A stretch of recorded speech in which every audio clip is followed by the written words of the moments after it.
Racing isn't easy, but experiencing it is. iRacing puts you in the driver's seat with the industry's leading sim racing game. Drive on laser scan replicas of the greatest racing circuits from around the world. Go head-to-head against other drivers chosen by skill-based matchmaking to ensure competitive racing at every level. Compete across all your favorite series.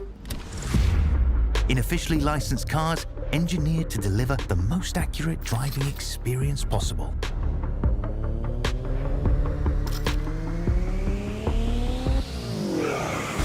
Join a race or host your own with players from across the globe. Race against the computer or in a league with friends. Feel the thrill behind the wheel. Visit iRacing.com.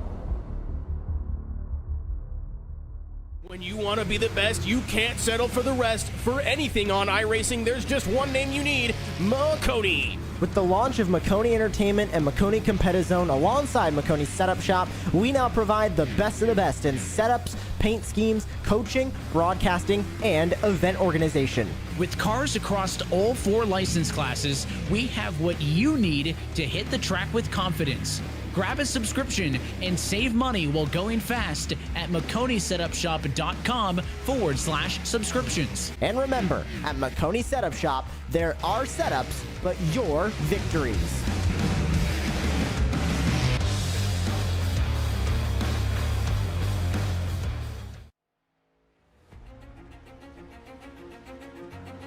Hello everybody and welcome to tonight's coverage of the first round of the eNASCAR Road to Pro qualifying series.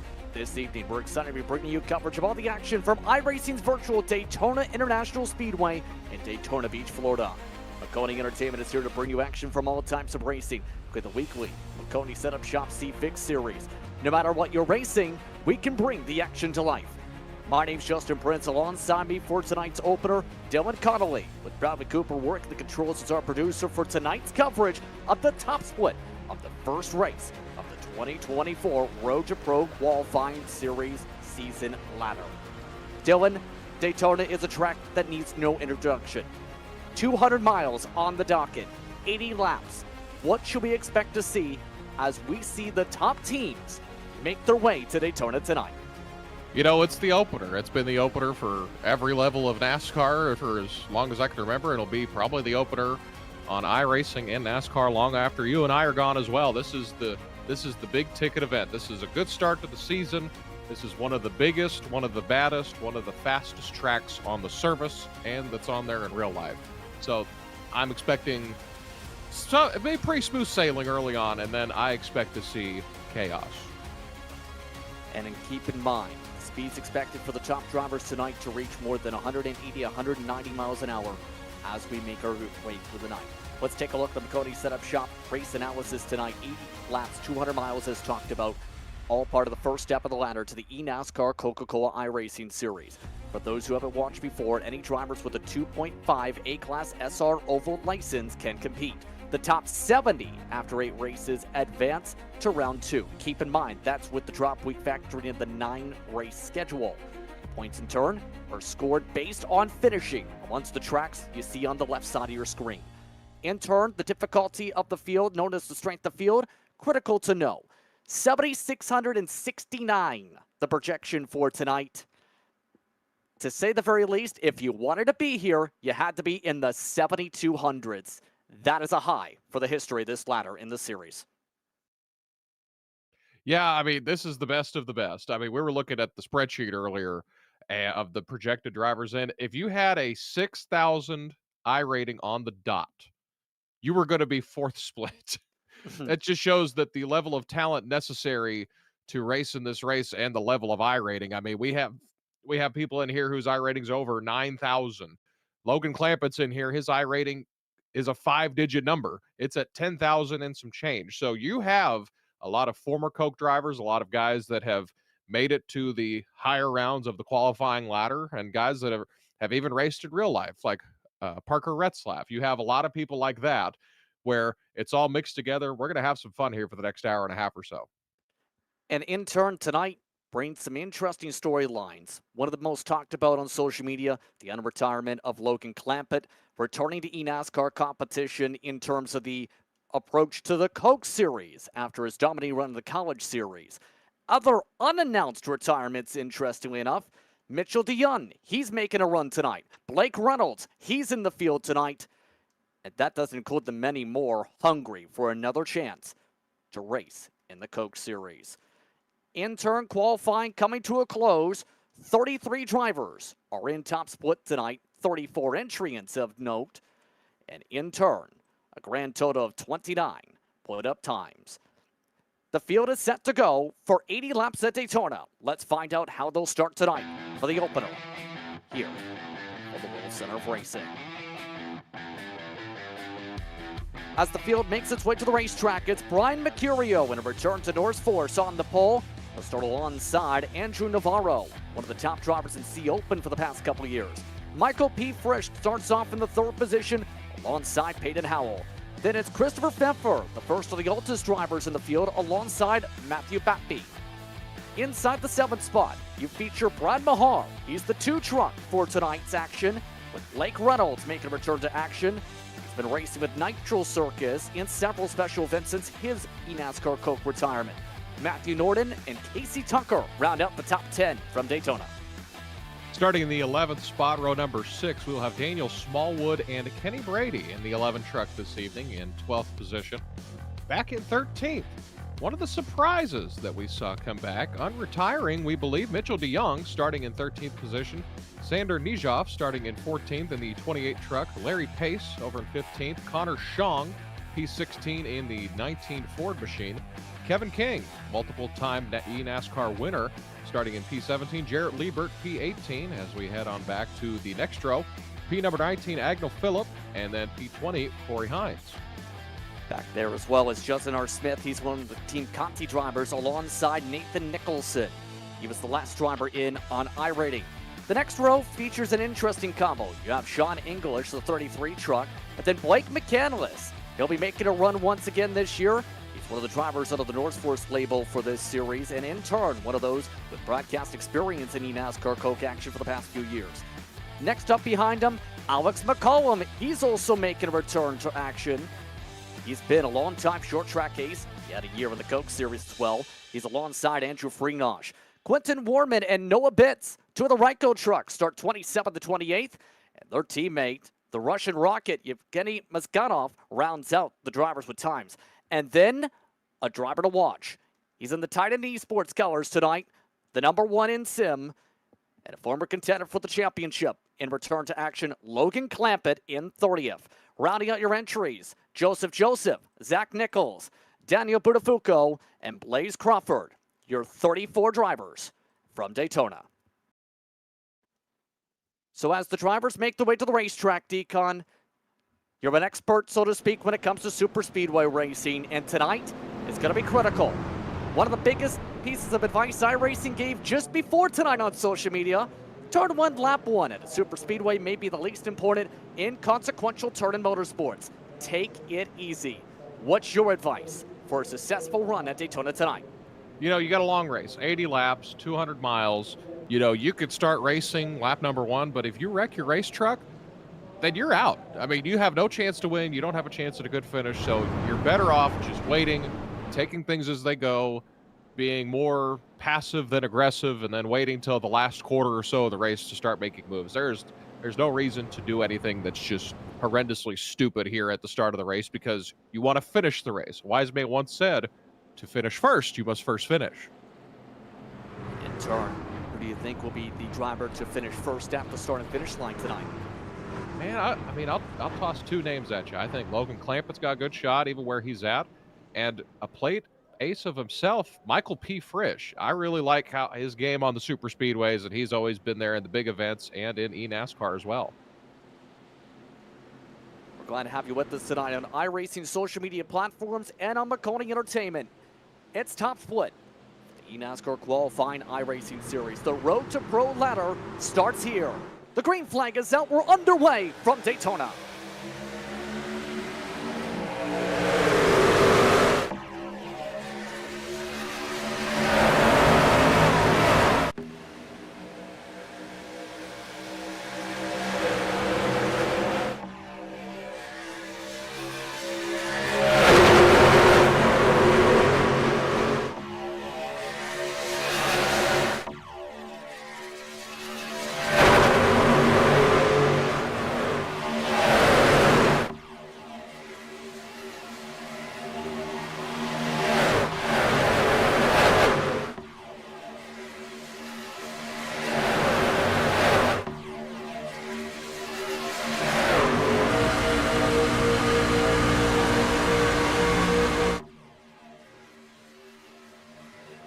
2 by 2 to start at the front of the field. Brian Mercurio, Andrew Navarro stay side by side to start off the new season. Well, still working with a teammate, and Michael P. Fresh continue to sort themselves out. Some of those Nexus machines, though, are coming up the middle. Look at that. Sander Nijov looking to move up already in one of the Front Row Motorsports themed trucks. Yeah, that was a big partnership, by the way. The Nexus C Sports and Front Row Motorsports, if you see any of their cars, they will have the font of the Front Row Racing cars that mirror their image in real life. But so far, I kind of thought they'd be taking it easy, but they're starting to get that third line formed. I mean, these guys can handle it, but I would have expected more of a conservative approach to start this race, but there's a lot of guys that want to get to the front and get to the front now. And keep in mind with that partnership, spoke a little bit with Zach Hudson, who's taken a bit of a step back the next few months from Nexus about that partnership. Part of that came together because of Patrick Moose, who works with Front Row Motorsports in real life. It's been a conversation that's been happening since January, and they made it official as of this Tuesday. They look to do it mainly in part for fun, but hope that it could lead to big things for their team in the future. They're a part of the 3-1 already. Casey Tucker, he wants to get to the front. He's got Kenny Brady looking to join him. Several other trucks already sorting up topside, multiple rows, 3 lanes deep. Yeah, again, I shouldn't say I'm surprised. I was expecting to get more of a conservative approach here earlier, but these are the best that signed up for this race this evening, so they can handle 3 wide pretty much all race. But I just figured they wouldn't even want to even think about tearing up their trucks. But they'll handle it. But this is kind of a shock to me. It's a shock, but it's not a shock. It's also not a shock because we've seen this so many times just in the NIS Daytona 500 top splits, for example. These drivers are not afraid to get that third line to work. Now, the interesting thing is going to be, which line do you think will work the best with these trucks tonight? I've noticed it, and it also very similar qualities to how it is at Talladega. With this draft package, it's very similar to what the Cup package was a couple years ago. The bottom line is going to be the safest line because you're going to have options if any wreck happens. If you're in the middle is going to be the most dominant line if you have somewhat of a decent amount of numbers in the middle, but the top is, they all have their redeeming qualities. The top's going to have the most momentum because you're able to get a running start. You're able to carry more speed off the corner. But if I had to pick, I would want to be leading that middle line because you can kind of monitor both lines. If you're on the bottom, you don't know what's going on the top, and vice versa. If you're on the top, you don't really know what's going on the bottom. That middle line for now still being led by Anthony Navarro.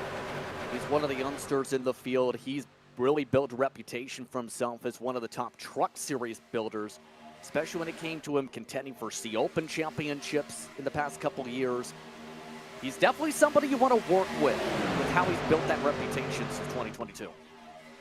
Yeah, there's a whole laundry list of guys that you would want to work with in this field. There's not a wrong answer, but, all of these guys are associated with a team that has multiple members in this race, so you'll see those start to work together, but once it gets down to the nitty-gritty, I think you'll toss that out the window.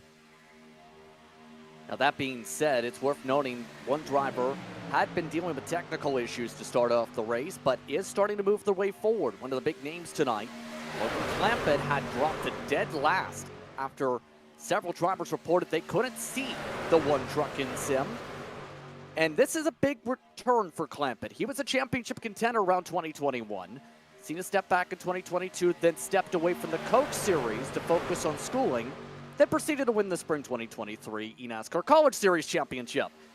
I spoke with him before today about the decision to come back, and he mentioned that with how he's been on the sim a lot more than he used to, and in turn, how he's been succeeding in the College Series, he's been having his feelings leading to him being at the top of his game, better than 2021 even. When you have, it's the same thing with any sport. If you're at the top level of something, and then you kind of hit a wall and you feel like you hit your ceiling, sometimes the best thing you can do is to kind of take a step back. The perfect example I could picture is Mark Martin. Mark Martin's at the top of his game. He starts to have a little bit of a lull in production, but if, he took a little break there, he went to part-time, and he came back just as strong as ever when he came back to Hendrick Motorsports. But I think that's something that helped Logan Clampett out. It gave him a refresh. He was able to get his stuff in order. and he went, it sounded like just to see if he could do it. I mean, he is a college student, so he was eligible for that. And I think he did that and saw he was just really dominant, because it's not like there's a bunch of slouches in that field. There were a lot of guys that are in the Coke Series now, like Steven Wilson was one that was competing in there. And Logan Clampett was the one that won that championship. So I think he's got the itch again. I think he's driving as good as I've ever seen him drive, watching in that college series. And again, this is more of a lottery race. Same thing with Atlanta, but you still need skill to get up front and do good things. But I mean, Logan Clampett's going to be a name you want to watch for the next 7-8 races. Keeping an eye up front, by the way, Casey Tucker, as you know, is the leader at the bottom line now. Leading the middle line, that's Kenny Brady. He's got some assistance as well from Navarro, along with Peyton Howell. Those are all teammates, mind you. We're trying to get that middle line working. You know who's leading that top line, though? The eNASCAR Coca-Cola iRacing Series co-announcer Blake McCandless. He's trying to bring the underdog fantasy truck to the front. And he was a contender to win one of the top splits in the NIS Daytona 500 action already this week. Now, that's a name I kind of skipped over, just going over the entry list. Blake McCandless is an excellent plate racer. He dominates the 87 races that are going on here every time they come to Daytona, Talladega. He ran the Firecracker 400 over the summer, and he was a force to be reckoned with, and he's been an outstanding driver. He's a great broadcaster, but a better driver, I would say, because he's an outstanding talent. He's one of the best drivers in the field that has not made it to the Coke Series, but he was awful close about 2 years ago, but he does a great job on Tuesday nights. He's trying to get out of the broadcast booth and get into one of those 40 machines that race on Tuesday nights. In turn, he's trying to bring a couple friends with them. Noah Bitts is up there on the top line. Corey Hines amongst those trying to make the moves. They are seeing a bit of a slow back down. All while the Pied Piper effect's going on in those middle lines. Now, the interesting thing to keep in mind as well tonight is going to be, we talked about getting teammates together. Strategy could be critical to that. How do you see the strategy breaking down here tonight with the fuel run being about 30 to 33 in the trucks? They're going to have to pit twice at least if this goes green. I think the first one you'll see pretty much the whole field pit on the same lap. You're going to see a lot of your guys that are on the same team. You're going to see all the Nexus guys pit together. You're going to see a lot of the Reaper guys. Oh, my goodness. Kenny Brady about lost it in front of the whole field. They saved it. But, if that was almost a caution. I mean, if there's a couple timely cautions, then it's not going to matter. But if it stays under green, you're going to see, all the Nexus guys, all the Reaper guys, all those guys stick together and try to form their own groups to try to advance through the field. But that was a big moment just now at Kenny Brady. Yeah. And in turn, that's allowed McCandless to split things up amongst the teammates because of that bad bump out of turn 2. Now he's the leader of the middle line, and Noah Bitts, one of the rising stars in Ryko's camp, leads that top groove. Here's a look for the bumper. I mean, that was a big moment in this race. Right now, as you're looking out the back from Blake McCandless, as Kenny Brady gets loose, and they're going to go, my goodness. Caution flag is out. Tucker somehow saves it, but McCandless spins it off into the grass. And our first caution of the top split is here on lap 12. Some drivers with significant damage already as McCandless tries to get back going. Oh my god, that was only a matter of time. I've never seen so many guys almost wreck without wrecking. And it finally happened. So what I mentioned earlier, I think they were going to take it easy in the first part of this race. Well, that's out the window as they tore up some trucks here. That will make it very interesting on strategy, a possible one-stopper. But a very bad break for McCandless. Here's the look from the helicopter move once again. So we were just talking about strategies. You get a good look at Blake McCandless from the helicopter. He spins through the grass. There's going to be some, I'm just scanning through the field. I don't see any just major damage. But now if you pit, the fuel window is about 30 to 36 laps, somewhere in there. Everyone's going to come down pit road and at least top off on fuel, where this is now a one-stop race. So you'll see guys pit about lap 45. Again, this is provided it stays green. Lap 45, somewhere between 43 to 48. And then this will become a one-stop race, provided we don't have any green-white checkers, of course. But we're out of the first caution. And with this new damage model that came out since the last time we were in this series, there's a lot of guys that'll be able to get this damage fixed. They'll be able to get, because you can get about 1:45 to 2 minutes of damage fixed under caution, per caution. and they'll get that fixed, and then they'll be just as good as new. So damage to Andrew Navarro in particular could cost some track position here, but this should put us just about in the window. One stopper. Could be interesting who comes out first from this set pit lane here. So, gonna be critical to time up this stop as well. Tires not expected to be a factor here, but track position obviously because, well, that was a brick wall of trucks and it's not getting any better. A narrow pit box overrun there, that time by Navarro. So I don't think, well, let's see if you take a tires, it might just be they just want to see what the wear looks like, but Brian Mercurio is going to be the first one off pit road, and then Corey Hines and Justin R. Smith. So you saw a few guys there on your screen that got the car jacked up, took some tires, it looked like, but everyone seems like it was just gas and go, because tires are really, it doesn't really make just a big difference, because you could run this full 80 laps. If you ran it under green, you might get to 98 to 97% wear. So it really, the only time I've seen it make a difference is on a launch on a late restart. And that still makes a minuscule difference where it's not worth it to do it. Now, I mean, if you go spinning through the infield and you tear your tires up, you'll want to get new tires just to be safe. But, you know, just under green conditions and not spinning out, you're going to use the same set of tires throughout the whole race. Several already getting repairs, as to be expected. As you mentioned, McCandless, someone still. Logan Clampett still in the box. Garrett Liebert, Casey Tucker, Blaze Crawford, who spent several seconds in the box. Mercurio up in front. And he's one of the best drivers you can talk about on a super speedway. He's also with one of the teams that has one of the larger contingencies of groupings in the field tonight. I'm very curious to see how Mercurio does this campaign, because he showed in the past, you put him in the right group, he could be very fast. Brian Mercurio is a guy that I've been able to race with for a lot of years, even back into the early 2010s. He's always had a really good racecraft. I've always thought highly of him as a driver, and he's one of the best. Now, he's been in the Coke Series, but he's one of the best drivers I've ever driven around, just from a pure talent standpoint. Is he's going to come back down pit road and looks like he's going to top off. Or if he had an issue on pit road, few drivers electing to do that. I think they're doing this for sake of strategy, because they think if they top off here, they'll be good to go on one stop, as the lights atop the safety car are out. So that syncs things up for the Norris Force drivers, but Corey Hines is now up at the front. I'm very curious on this one. So your thoughts on what we've seen so far with now Hines, Smith, Navarro, and Brady up at the front? Interesting to note, Navarro did not take the time to fix that tailgate. Yeah, that's a real interesting decision, because he's got a little bit of some crinklage on the car. I think that's a word, but I think he'll be okay, because I've driven it this week, and my experience is if the damage is on the rear and there's just a little bit of damage on the rear end, you'll be fine. You'll be able to maintain the pack. But if he wants to be a real factor in winning this race, all of that damage, I think, would need to be fixed. Now, I've seen stranger things, but I just think that he'll be okay where he's at. So getting ready for the restart once again. To reset, as talked about, your top four: Hines, Smith, Navarro, and Brady. Howell, Batby, Reynolds, Beffer, Nightjoff, and Mahar. The top 10. Your biggest mover, Zach Nichols.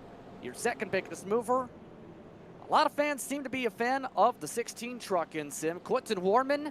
He's on the warpath up to the front from 27th as well. Yeah, Warman's Army's kind of turning up in the Twitch chat right now. That's all we keep seeing. Can we get a Quentin Warman update? Well, Quentin Warman, you know, I've raced with him. He's an excellent driver. He's going to have a lot to say in this race. Of course, everyone in this race will, as we're getting ready to go green here. Just about set to go. Going to be interesting on the strategy for the rest of the way. So as we get ready to start, Legacy Machine of Hines in control. Team Conti's Justin Smith on the outside. Green, green, green, back underway. The first of 9 races in the Road to Pro's first round continues from Daytona.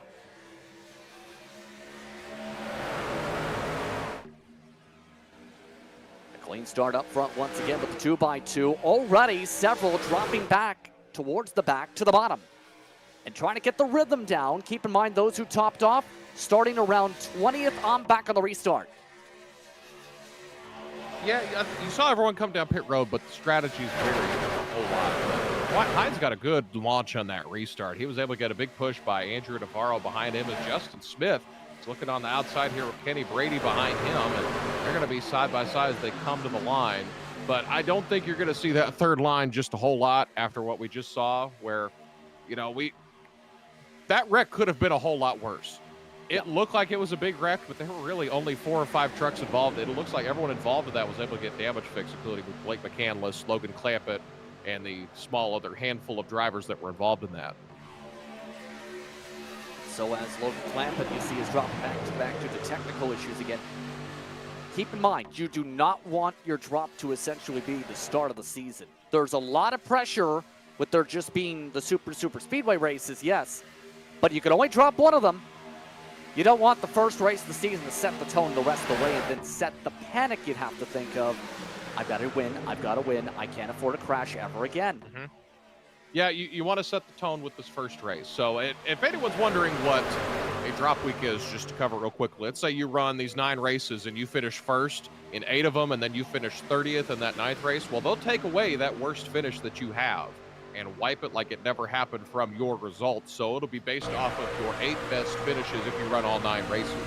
But you don't want to have to use that this first race, because then you're putting the pressure on yourself, like you just mentioned. But if you have a good finish tonight, you're able to potentially use that at Atlanta or another track you might not be as strong at. But you don't want to use your ace in the hole this early in the poker game.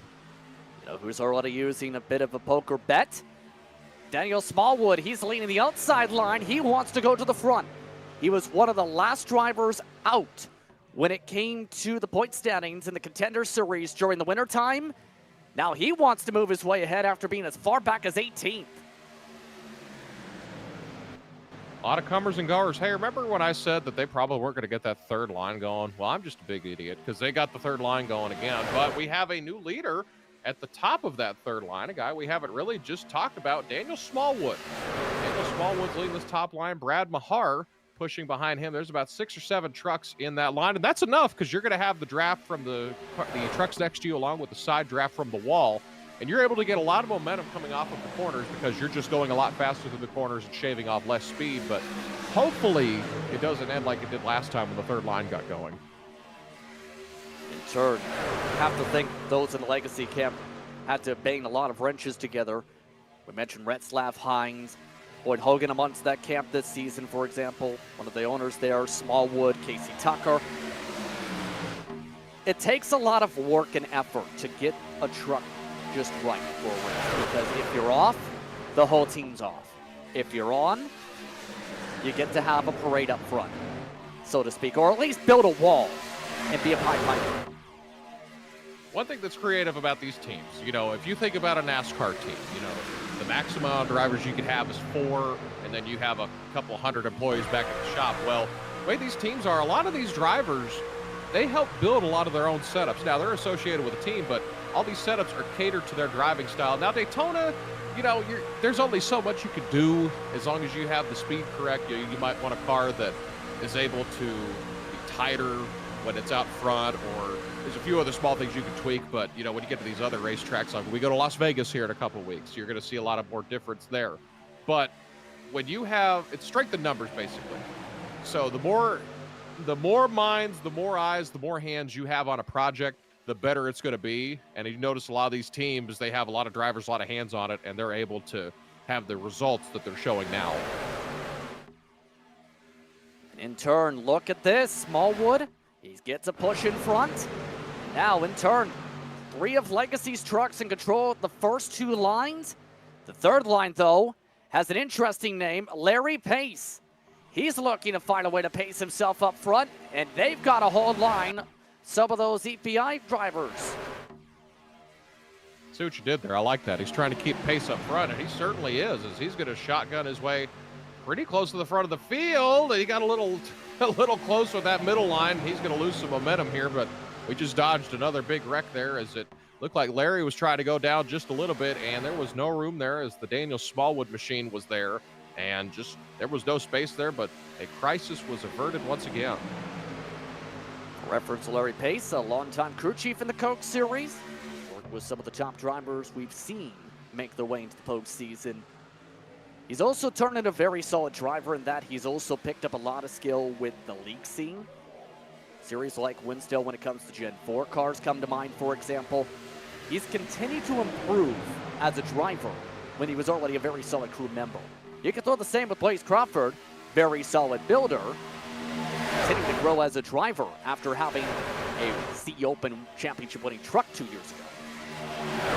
They always talk about, and it's not just in racing, like let's say talking about basketball. Well, you say if you can't play, you coach, and you know the misconception in sim racing and rear racing is, well, if you can't drive the car, well, you know, you might try setting it up or working on the car. But a lot of these guys that are building these setups, they can also really drive. It's not like these guys are scrubs. Like Blaze Crawford, again, one of the best drivers out there. I've raced with a lot of these guys. I've been able to do that in my travels on the iRacing circuit. But Blaze Crawford, he does an excellent job building setups, and he does a great job driving them as well.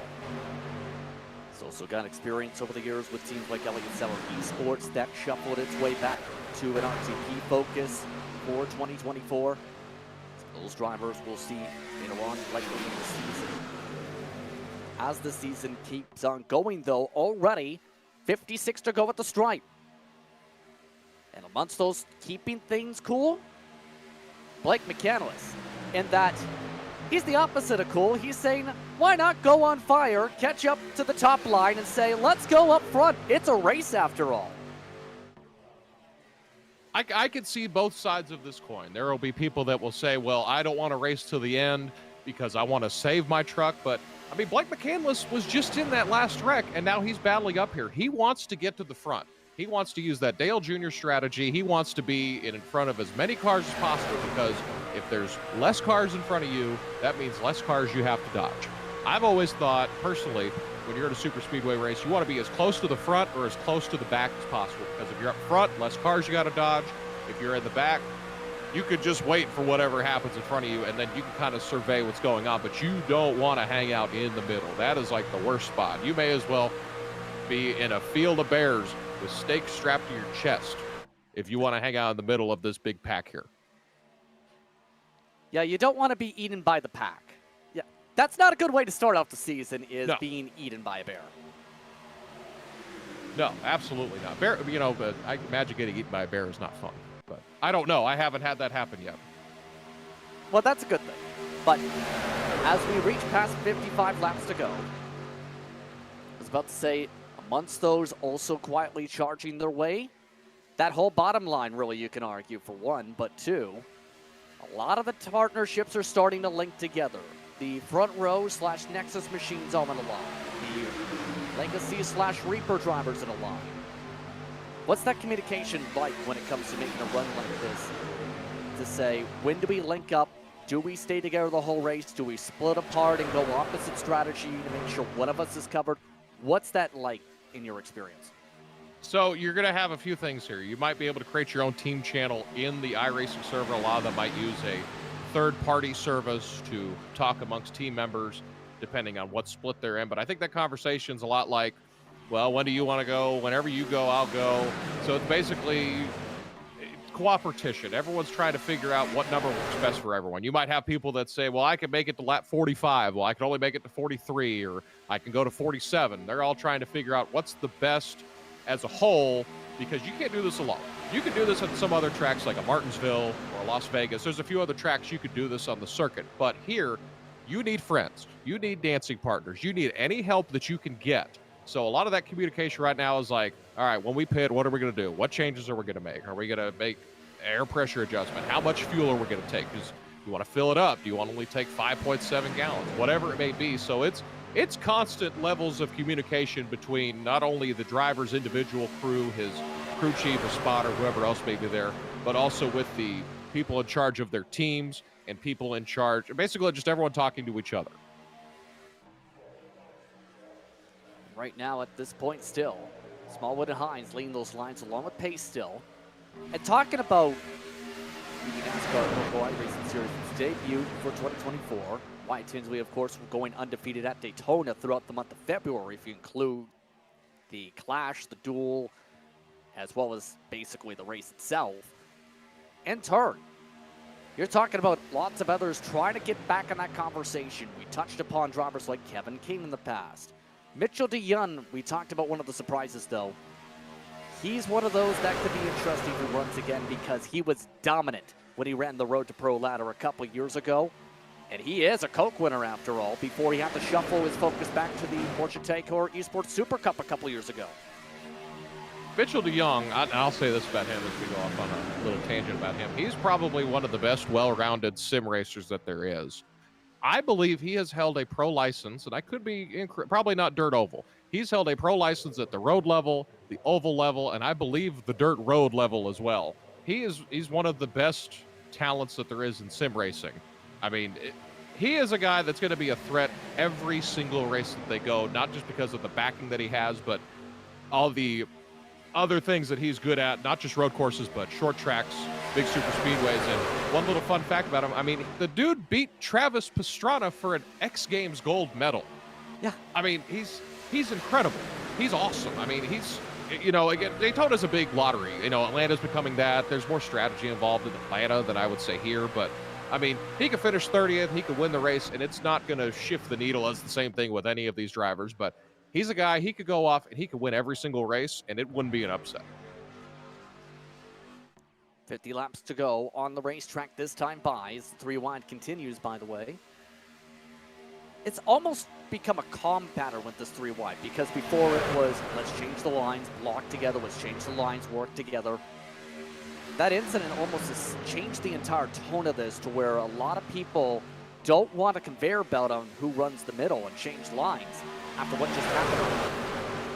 That was one thing I thought was going to be just a recipe for disaster. You know, you have 3 lines going, that's one thing, but when you have someone trying to control multiple lines, I think this early in the race, I think that's where wires could get crossed, because if you change lanes too soon, or you might clip someone, or you chop their nose, that's kind of what could start a chain reaction and cause a bigger wreck than what we had on lap 12.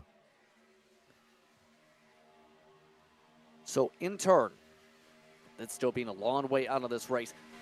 What goes through your mind when you're racing like this lap after lap, knowing you can't afford a mistake? If someone has to shuffle a little bit to make sure they say don't scrub the wall in the corner, that is a massive disaster maker. We're not seeing those types of moves obviously tonight, but what goes to the mind when you see 3 wide like this and know you can't afford to have a problem? You know, if it's behind me, I really don't care. But if it's ahead of me, I'm wondering, okay, I have to be ready. I have to be ready at all times for anything. You always want to look, and this is to any level, not just Road to Pro. You want to look past the dashboard. You want to look past the front of your car. You got to be paying attention, like trying to see who I could use as an example. If you're, let's say, Brian Mercurio, who's just chilling in the back here with Casey Tucker, you know, he's got a good look at this view along with Sean English. He's got a good view at this field. He's going to know what's going to happen before a lot of those guys up there will know.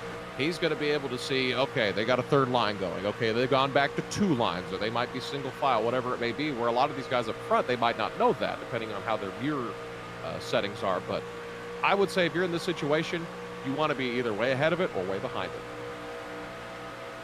In turn, that's why Mercurio, even with the fuel strat, is saying, I'm going to stay in the back, save some gas, play it careful. That's where a lot of his teammates still are, or several others who are in the same ballpark of, if there's an incident, that could be the start of trouble already. Of note, one of the things to note throughout the season, one of our broadcast partners throughout the season is FTN, who will be covering the 2nd split this season. Tell you, they've already had 1 caution in split 2. That split, mind you, that SOF projection coming into tonight was in the 6,800s, around last year's top split average. Oh, that's strong it? year. Yeah. Oh, that's it. That's all. That's all. I want to give the people at home how high your I rating has to be and how good you have to be just to even get close to top split. So we have this spreadsheet that was provided of the drivers that were projected to race. Now, there's been a few that weren't on there because they didn't announce it. They just showed up. But I look at Carson Bowers. He's the first driver above 6,000 I rating. He would be the 17 car in our projections in split number 3. Now, think about that for a second. You had guys with a 7,000 I rating. that were struggling to, or excuse me, he'd be in split floor. 4, if I could talk. But you have guys that have a 7,000 I rating that didn't make it into top split tonight. That's absurd. It's crazy how much things have developed over the years. But if you want to make a run, you need to be the best of the best, even in the path to qualification, especially with the bar continuing to be raised with the college series, which, oh, by the way, is coming up on February the 20th. Be sure to tune in on iRacing social media platforms, as well as just being able to get in the conversation. It takes a lot of connections you build up racing against the best of the best. Now, I do want to point a number out, just from a pure participation standpoint. Tonight, we had 1,059 different drivers across iRacing register to run this event. That's amazing. It's resulted in over 32 different splits this evening. That's just an astounding number when you think about it. All of them some have a better chance than others depending on where your I rating is, but that's just an astounding number for a race that happens pretty much every week. I mean, you see numbers like that for the Daytona 24, the Bathurst 1000, the Chili Bowl events, all the other special events that iRacing does. But this is an event that takes place every 2 weeks, and to have that amount of participation is amazing. It showcases how much attention there is when it comes to eNASCAR, and in turn, just how committed you to be able to be the best of the best amongst the thousands of hopefuls. Of note, by the way, we wrap things up in that connection. The second split, Steele Langford, who is now racing for John Jones this season, previously was a part of Reaper Speed Lab for prior seasons, is up front in that respective race, for those curious. Once again, Fireball Talk NASCAR covering the second split throughout the season. Will give you updates as the race progresses on how things are going in the second split. All that being said, we're coming up towards the midway point of the race, already about 13 or so laps away from the green light on fuel. And look to see Andrew Navarro. He's already back to third still. He's been running second on that bottom line, did not get that damage fixed. No problem, it seems. Yeah, again, with the new damage wall that came out last year, it used to be, if you even thought about hitting another truck or another car, I mean, you were going to be down RPM, you were going to have a lot of issues aero-wise, but now the damage bottle has allowed you some leniency and some latitude where, you know, if you get in a decent-sized wreck like that one was earlier on lap 12, you know, you might beat one of the sides down. You know, if you get that fixed, you're good to go. It's almost good as new. Now, you're still going to have issues with it, but you're still able to compete, and you still have a chance to win. I mean, Blake McCandless was up front earlier. He was second car in line on the top after that wreck happened. So it's possible. But, I mean, if you start knocking wheels off or popping motors, there's going to be a lot of issues with that truck. But, you know, if it's just cosmetic damage, it's just cosmetic damage. You're able to get it fixed and get back out there. And keep in mind, for those who have not raced in a race like this before, no fast repairs, obviously. There is an incident limit of 17 incident points for the RTP ladder. If you reach 25, you're out for the rest of that respective race with a disqualification.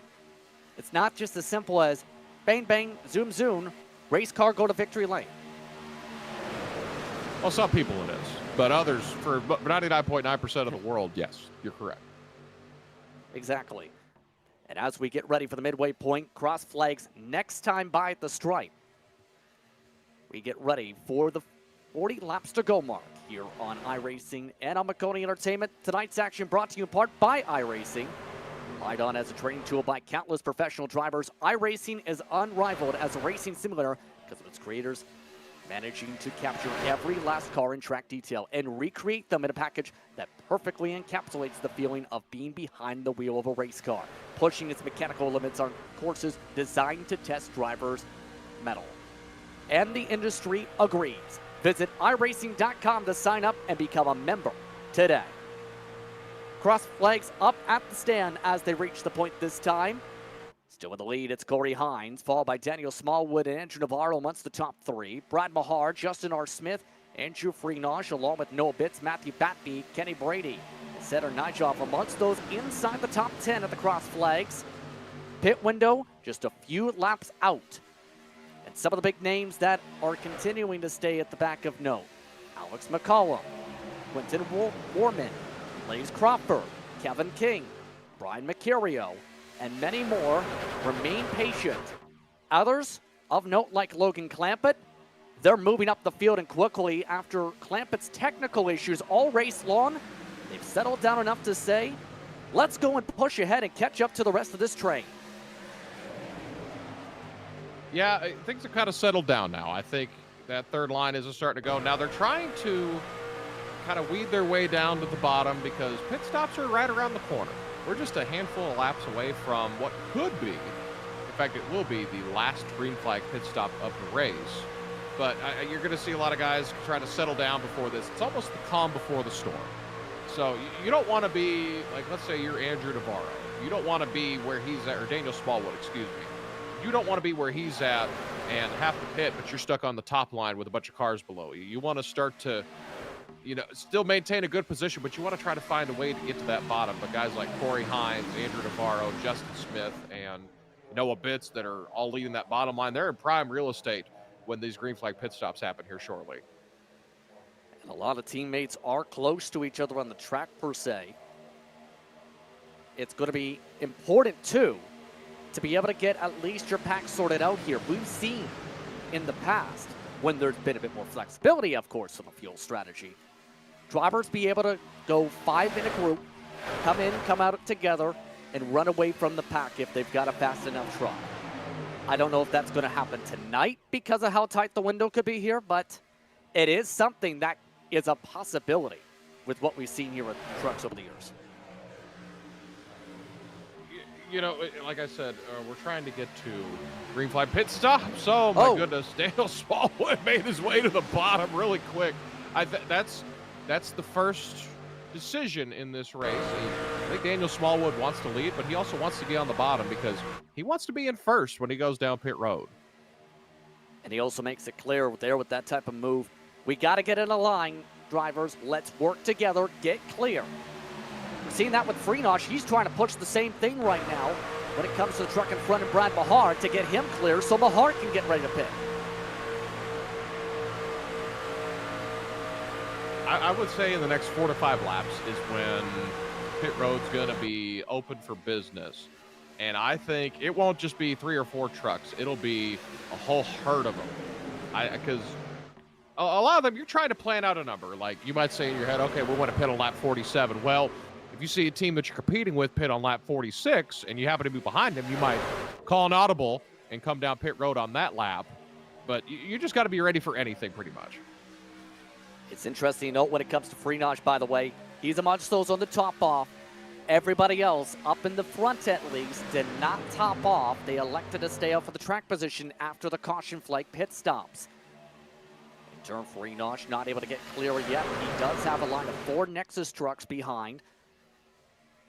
Green light on gas, just 3 laps away. And it's getting to the point, too, you have to keep your head up because keep an eye on those towards the 20s, too. They're trying to find holes so open that it's causing checkup effects, and they're nearly running each other over in the mid-pack. That's where it's like a big accordion, pretty much. You might have something like what we had earlier when Daniel Smallwood made his way to the bottom. You might have a small checkup there, but that's going to get magnified as it goes throughout the field. You might have the guy behind him check up a little bit more, guy behind him check up more. And then by the time it gets to the 10th or 11th car in line, you're almost slamming on the brakes. So every little move has that accordion effect, that earthquake effect, where it's going to work its way back, and you hope that it doesn't cause anything big. For the most part, all but about 7 are down on that bottom line right now. You see that mid-pack, exactly what we're talking about. Kevin King is trying to find some gathered time. Casey Tucker was pushing Nathan Nicholson before he just got ditched. All the conversations are coming into play here. And there is one interesting note here. Communication is key for the entry. Now, that being said, a lot of teams want to kind of play at the, how do I phrase this? Remember that radioactive quote about one of the crashes in the Daytona 500 at pit entry where everybody wanted to keep the pit stop entry flat secret? Welcome to the place where that is commonplace. Yeah, there's everyone's talking to nobody, basically. And you might have 20 different conversations going on about this race, and none of those 20 conversations are happening with each other. So, again, you're going to have a lot of decisions here as You know, you also want to.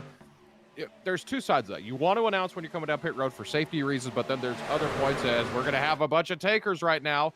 As we have our first few handful of drivers, it looks like only 3 are going to come down this time by. Brad Mahar, Daniel Smallwood, and Corey Hines leave the top 5 to come down together. And that's the play I was talking about before, Decon, because Legacy looks like they're going to try and do the 3-truck runaway grouping. This could put them up towards the front if they get enough speed by the time they're done pit stops. Every 10th of a second is crucial. Now, it looks like they're all taking tires, so at least right side tires. We'll have to see what it looks like when they come off pit road. But yeah, it looks like they're taking 4 tires and they're filling up for the rest of the way. Or actually 2 tires, excuse me, as the Mahar, Hines, and Smallwood machines are up and away, as it looks like we're going to have a lot more takers this time as the radio is lighting up with nothing but the sounds of pitting, as we're going to have a lot more cars come down this time by. Here comes the land rush. And it looks like 3 wide as drivers like Budafuco try and sort themselves out. Others cut through each other to get to the boxes. No speeding penalties on that entry. No contact, no damage. The next wave coming around this time around features the Nexus drivers, Mitchell DeYoung, Blake McCandless, Kevin Kane, and several more. Kane has indicated he's going to try to go one more lap. Again, this is where the chess match begins. This is the moves before the moves. So what they do now, as you see, you have a bunch of all the Nexus cars running up front now. The top 4, all cars from Nexus. It looks like they're all going to pit right now. Do not adjust your monitor as they all look alike, except for the number, as the rest of the field will come down and do a set of green flag pit stops. Now, who knows how the strategy will be here. You saw guys take tires. You saw some didn't. So that's another way you can make up time. You saw the Legacy cars that took right sides. So you might see a couple guys try to risk it and just take no tires and then fuel and try to make up some time, or it looks like everyone's going to take 2 right side tires. Now keep in mind, part of the reasoning of that, it's an extra second to take the full tank and then 4 tires. You lose time if you take the left sides, depending on the sequence. And in turn, the last pack of drivers make their way out of the pit lane. For reference, the drivers who have cycled forward, Aiden Howell has cycled to the lead. He's got Andrew Navarro, Noel Bitts, Kenny Brady, Justin R. Smith. They jumped all the Legacy trucks. And now it's the question, where do they cycle? The overcut seems to have worked out very well. But where will everyone else cycling out play things out here? It looks like the Nexus trucks may at least be towards the front with Matthew Norton going to lead that group. Here comes the 3 wide for the lead. Oh, this is going to get hairy, but I think it's going to work out for all these Nexus machines. They might have played it perfectly where they'll be able to control this bottom line, as it looks like once they're at full sound, they'll only have Navarro and Howell leading that middle. They might try to go to the bottom, or someone like Noah Bitts, and they're all going to move down as now 4 trucks will move in front. Christopher Pfeffer, oh my goodness, he had a moment there as he came down. He wasn't exactly clear, but he was clear enough. Oh, and they're starting to block again. Navarro, remember last time he had a chance to lead a group, he went middle to bottom, and that was part of the spark of the first caution. Now he's getting some help from Blake Reynolds. The 66 truck is trying to move forward, 7 on track. That's another guy, another former Coke driver we just haven't mentioned tonight. Oh, by the way, he's racing tonight, and now Blake's just kind of laid in the weeds all night, kind of been just hovering around the last third of the pack, and now Blake said it's time to go. And the funny thing about a lot of the quote-unquote retirements with the Coke Series, Blake Reynolds went from retirement to immediately running with Nitro Circus in multiple different series, including the World Championship All-Star Series for the Pro Trucks, going on to start his own racing league, building a road program that was invited to some big events just last year, with how much he's built those connections, including with some of the real-world drivers to that said group. And now, welcome back to the RTP ladder. Yeah, it's really creative. You have a lot of guys that made a lot of noise in the Coke Series, and now they're like, they got the itch. I mean, it's the same thing for anyone that retires from anything. There's going to come a point where you don't miss it, and then there's a point where after that kind of little section of your retirement life happens, like, man, I'm going to run one race. I'm going to run one race, that's it. That's going to fill the void, and then you run 2, and then you run 4, then you run the college series, and then you win the college series, and now you're back in Road to Pro trying to get back to the Coach series. Same thing with Blake. He got the itch probably. Blake's an excellent driver. It might have been we don't know. He wasn't on the projected entry list for tonight. We saw him just show up, so it could have been something. He said it an hour before, said, you know what? I'll make a run at it. Now, of note, every single driver is in this pack within 1.4 seconds, except for Alex McCollum. Alex McCollum is the only driver in the entire top split to lose the draft. This is a very lonely time if you're Alex. Yeah, you're on an island. You're on an island all by yourself. But there's a few good things about that. He won't be involved in the big wreck if it happens here. The other good thing is everyone else is with the pack, so if he goes a lap down before they catch him, or if he goes a lap down, then he'll be the lucky dog. He'll be back on the lead lap, so you don't want to panic if you're Alex McCollum. You still have plenty of time in this race. There could be another big accident. Something could happen, and then you'll end up back where you should have been before. But, yeah, they're the top 33 all within a second and a half of each other. They're all under a blanket. Like that. Imagine explaining that to someone. Saying, oh, yeah, I finished a second behind the leader. Well, where'd you finish? 20th. Yeah, sometimes you're at the back of a brick wall of race cars. Sometimes you're the conductor of the race. In this case, the conductors are a part of the 3 wide, where track position is critical. For reference, we talked about those legacy trucks pitting first. They are top line, but third on back in that grouping. And then others, they were able to pick up a lot of ground. Noah Bitts in particular, he's second on the bottom line. He's now the pusher, trying to help Powell and try and figure out a way to get an opening there.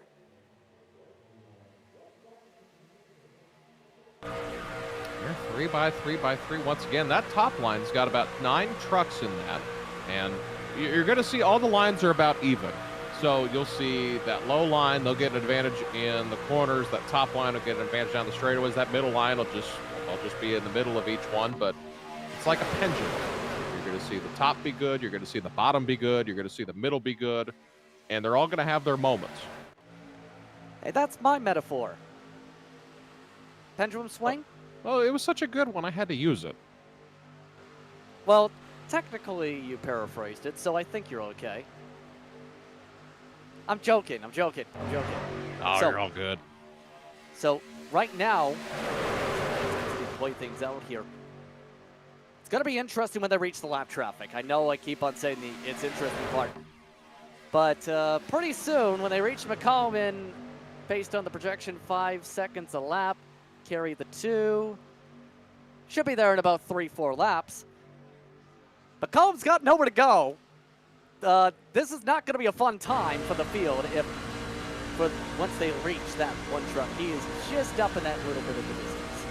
No, they're driving good. They'll figure it out. Remember, these guys are smart. This top 33 is pretty good. He might end up just going to the apron if they're 3 wide still, but, you know, I will say this, and it won't be the popular answer. He is entitled to, if he holds a clear and consistent line, you know, everyone else could figure it out, or he might be the nice guy and just go to the apron. But the other thing is he doesn't want to lose the draft again. So that's kind of one thing that's just beating around in his head is, you know, I can let these guys by, but if they zoom by just quick enough, then he won't be able to keep with the draft, and he'll have bigger issues arise from that because there's the chance that they could come all the way around. He'll be 2 laps down. He's going to play catch up even more. Look who's now found a way to lead a line. Blake Reynolds able to shuffle Navarro to the full on top. Reynolds wants a chance to lead. He's got some help from Sean English. English, one of the drivers backed by EPI coming into this season, looking to find a way to push ahead. English, the second lowest truck when it comes to IR coming in, a short track specialist looking ahead. I like that verbiage that you used. One of the low I rating drivers is if he doesn't have a 7,200 I rating. Yeah. You know what I find also interesting? Remember the Mark Martin, Stoli Martin cars where they scraped on or taped on the numbers? Sean English is like, I don't know which number I'm going to have tonight. You know what? I'm just going to go in Microsoft Paint and write a number. That's my number. If we could have our great producer Bradley Cooper get a closer look at that. Of course, the 6 machine there of bits is in the way, but that's a pretty good looking scheme. You know, the parts that you can see right now, you think, oh, it's a great scheme. And then you see it looks like he's just got there. That's a good look right there. He just drew the number on before the race. I mean, it's a way to get your attention. It right? works. I mean, we're talking about it. He's getting a lot of airtime. Here's the lap traffic, and it looks like McCollum stay to the apron. He nearly hit the grass even. Trying to let by the field as they go 4 wide down the front straightaway. Looks like McCollum try and find a way up, and does. Just at the tail end of it, Kevin King lets him up. Looks like the back of the field gave him a break there. So 3 wide comes to 20 laps to go this time by it. What's been a blistering quick race so far. Howell, Reynolds, and Bitts amongst your top 3 on the racetrack for those just tuning in. So to check in with how things have gone on in second split for those curious, Derek Heitman, Rocky Boy III, amongst those leading at the point of a caution with 22 laps to go. So Team Conti and JRS amongst the top 2 teams and respective driver pools so far here tonight. Many of those 7 teams, their drivers are also in contention. Team Conti, for example, is Justin R. Smith trying to find a push. Good luck finding a hole here. There is no room to go 4 wide. It's not Dega. Yeah, you could go 3 wide here. It'll be really close quarters here because this track is, if I remember correctly, about 15 feet thinner than what Talladega is. You could go 4 wide at Talladega. You cannot go 4 wide here, at least for long. You can until you wreck, but, you know, 3 wide, you can go comfortably pretty much, but this is about how I thought the end of this race would go. It'd be 3 by 3 by 3, about 10 rows back. Just kind of like that old Cup draft model that they had a couple years ago, where whoever's, I really genuinely believe whoever's leading that middle line on the last lap is going to be the guy that wins the race. Blake Reynolds going to make his way to the bottom now. He goes and blocks the bottom 2, and now it's time to be the Pied Piper like Dale Jr. Under 20 laps to go. Reynolds trying to block the lanes. Momentum to the bottom for now. But it looks like he's not going up yet to try and block off that middle run. Look who's pushing it. Daniel Buttafuoco. He's joining the front conversation. One of the former champions of other eNASCAR competitions on our platforms. He looks at his way ahead. He's also a contender for the College Series in its history. That's another thing that you just mentioned. He's an eNASCAR champion, just not on iRacing. So Daniel's a very competent driver. He made that shift from NASCAR heat. He came over to iRacing, and he has hit the ground running. I think, if I remember right, he went from having a rookie I rating to have over a 5K in about a month and a half. Because I remember when he made that change, and it was one of the most amazing things because he literally came in, and I want to say he won a lot of races. Let's get tied up front, but Danny B is a pretty good driver as they had another moment. A big moment. Have to be wondering what Vince March, his spotter on the stand, has to say after that one. And they still hold on to it. But those are the types of moves we might see a lot of now that we're inside points paying time. If you're up in the front, you're in a good spot. If you're in the back, you need to find a way to get a good spot. This is the other thing that will cross the minds of a lot of these guys. Like, let's say you're a Michael Frisch. You're boxed in right now. You got nowhere to go. You start to think like, well, I might not be able to win this. Now, of course, there's plenty of time. He could still get up there. But if you're thinking to yourself, you know, even if I come home like 5th, that's still a really good points day. That's all you're trying to do. You're trying to get in the top 75 of points before the end of this session of races. And it doesn't matter how you do it. You can win every race. You can finish 5th every race, whatever you want to do. And you start to wonder if that's where it could get aggressive is not only guys trying to oh, wow, we had a big move up there up front, but you have a lot of guys trying to not only win, but they're trying to get every position that they can because last couple of years, that 75th spot has come down to 1 point. And that could be the difference of 1 spot or just 1 mistake on the track. Sean English now leading the top. Andrew Navarro in that big moment with the O. He didn't want to let him go at first. It was either let him go or take the field with you. Yeah, I think he made the right decision. I think he, saving that, I think he made a really good decision. As there's a lot of moving and shaking going on now. Sean English, he's controlling that middle line. I've said that middle line's probably going to be the most dominant one if I had to guess. Right back to a teammate now for the push. Now Navarro's got a teammate too. That's opened up the door up top side for Navarro. He blocks English. English doesn't want to work with him. Coming around, 15 to go. That time by the stripe. Coming to 14 to go. Everybody starting to figure out where their friends are. Others are getting ditched in a big way. Yeah, this is where it's going to get hairy. If they make it back all the way the rest of this race without a yellow, I'll be very impressed. Now, they're capable of doing that, but you saw Blake Reynolds just go from the bottom to the top in one fell swoop as he went. I've seen a bunch of guys, they changed lanes. This whole top six, they were in a different lane 2 laps ago, it seems like. That has to be one of the things of being adaptable, not just with racecraft, of what line you want to be. Reynolds now leads that top line. Down towards 13 to go. Next time by around. Nobody blink an inch. And it's a bad block, but a big check of Navarro. He gives Reynolds another break. That was close to the big one there. Yeah, we've had about 3 or 4 almost big ones tonight. And now, for good measure, Navarro giving a push. He has a couple options to move up. Does Navarro keep the push on Reynolds? Looks like Navarro's content for the time being, coming up around to that 13 to go mark. Yeah, that again, I just love that middle line because you're able to do a whole lot. They've been able to get a lot of things going there with that middle line, and Blake Reynolds is going to go back to the bottom there. He's going to try to control both lines, it looks like. I mean, Blake Reynolds has made a statement. He is going to be up here for the rest of this race. You're either going to have to turn me or something else is going to happen for me not to be up here. And a lot of drivers have very strong memories. After all, a lot of sim racers, you compare their memories to like turtles. They remember everything. You don't want the first memory of the season to be, they wrecked me for the top 10 with 1 lap to go. Now, that's the other thing. A lot of these guys, I would say your top 20, 25 car numbers in this race, they're going to see each other the whole season.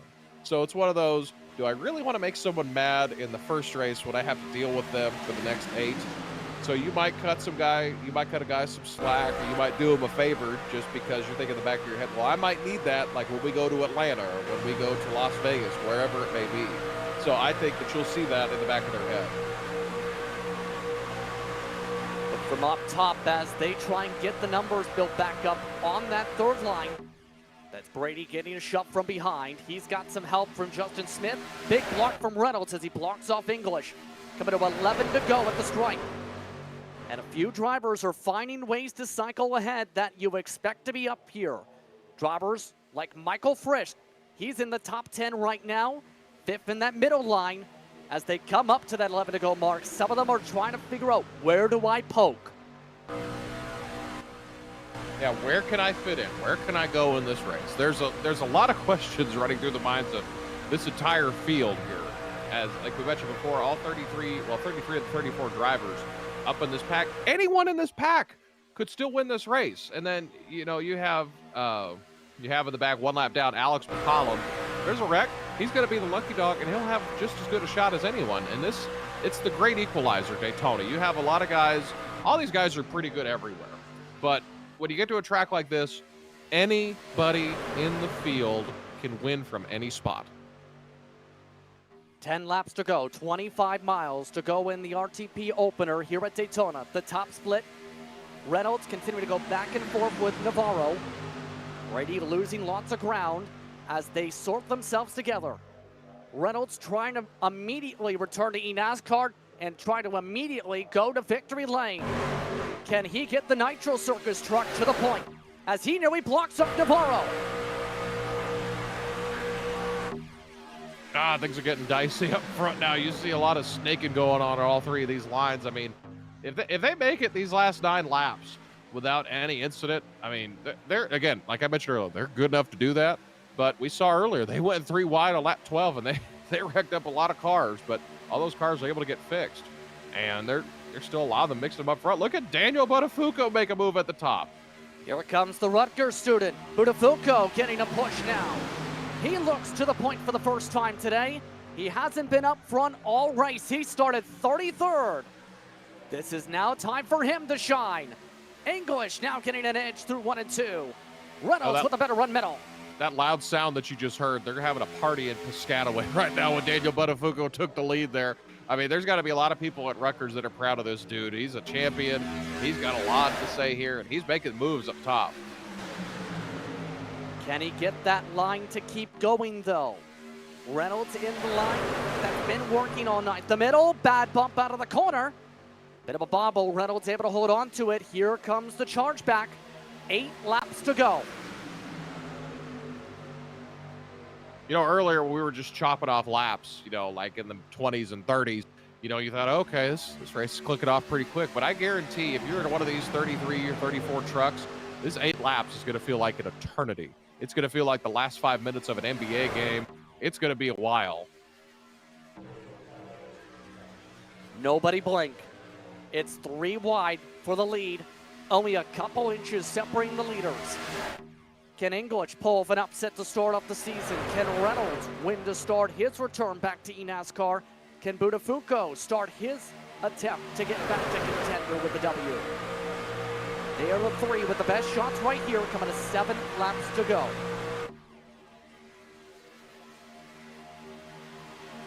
Ah, this is getting fun, isn't it, Justin Prince? This is amazing.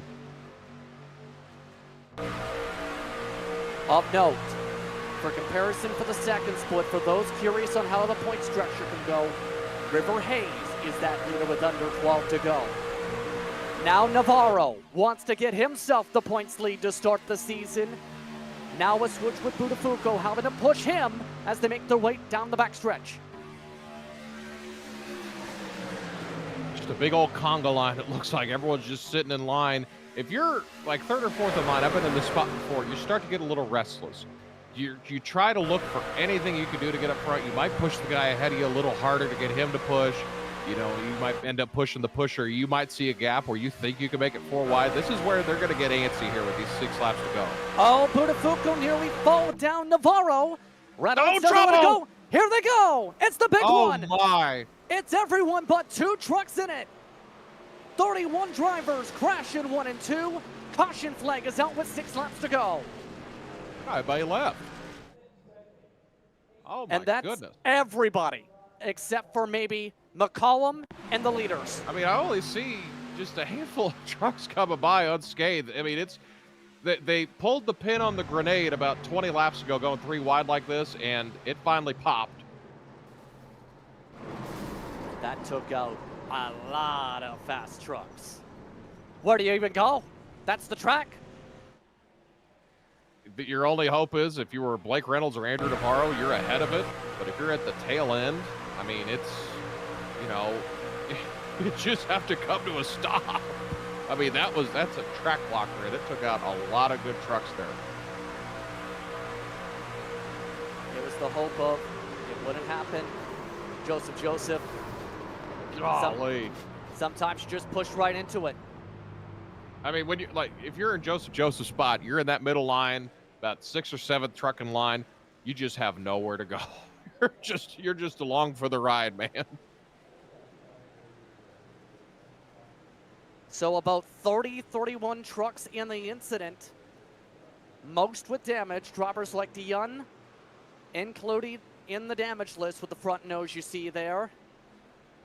Meatball flags, Corey Hines, Kenny Brady, Daniel Buttafuoco, Hayden Howell, Justin Smith, Noah Bitts. Everybody else can at least keep running.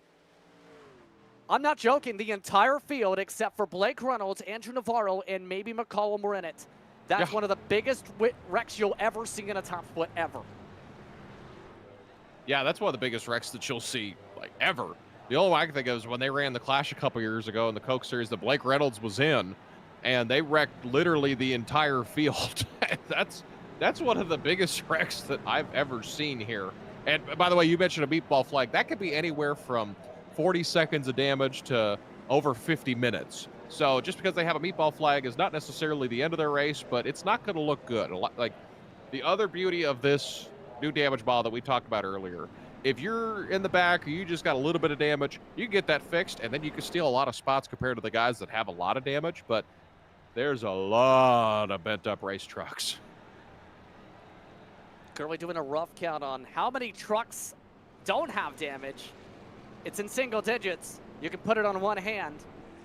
I can tell you Matthew Jordan avoided most damage, but even 4th and 5th have significant damage. There's a look at many of the others still getting repairs done. A lot of other trucks are saying, I'm not taking a chance in track position. I'm going to risk it. Because this is coming to what could be a natural green-white checkered by the looks of it. Yeah, essentially they will have 4 attempts at the green-white checkered. They will have a natural one, which means they will just restart normally with 2 to go. But then they'll have more opportunities to do what we just did, but that thinned the herd a pretty decent amount. I mean, there's thinning the herd, and then there's control deleting the field. Yeah, they deleted the System 32 of the field in a big chunk of the field. I mean, that was... Justin, you and I have seen a lot of sim racing, a lot of real racing. That's one of the biggest accidents I've ever seen. Virtual or real. I'm going to take a wild guess and say everybody in this field is stunned, because you never expect that to happen, but it's happened. You have several drivers still trying to sort out where their damage is at here. You have drivers like Blaze Crawford with nose damage. Several of the Nexus machines don't even have right front fenders. Mercurio has significant damage. English is out there with significant damage. Who's going to have a chance here? You're talking about the top 3 having the cleanest trucks, and then everybody else driving with at least 1 scrape. So how do you plan this out now? Well, if I'm Matthew Morton, for instance, who we haven't talked about all race except when we went through the grid and then we went through the field a couple laps later, you have a chance to do something really good to start your season through just, I don't want to say pure luck, but, he wasn't involved in, he doesn't have a scratch on his truck. He's got a little scrape on the right side, but other than that, he's in better shape than a lot of this field is. So, I mean, if you're Andrew Navarro and Blake Reynolds, you're pretty thankful. You're counting your lucky stars, but everyone behind them, I mean, I see a bunch of guys like Matthew Batby, he's missing a right front. I think Michael P. Frisch got a lot of that truck fixed up. Brian Mercurio's in okay shape. Connor Shong, the front end's messed up. I mean, I just go back through the field. There's not but maybe 2 or 3 clean trucks in this field. Alex McCollum got the lucky dog, by the way. He's one of the clean trucks because he was just behind everybody. Yeah, not a bad way to be able to pick up the whole entire field in positions. He's in about, well, he has to start at the tail, I should say. So yeah, he has a he's chance going to be about to pick him up. 27th. But now as we get ready for the restart here, natural green-white checker. Reynolds, Navarro, Morton, Crawford. And then it's Nyjoff in the top 5 here. Could be an interesting time for when it comes to Morton. He was amongst those who started up towards the front, dropped back, avoided the craziness just now. One of the top 5 drivers in the eNASCAR College iRacing Series from Ohio State, looking to start off the new semester with an RTP win leading into next race coming up in that schedule. Blake Reynolds, though, is in control. Navarro to the outside. 5 miles to go. No matter how you slice it, we're backing away from Daytona. This is for the win.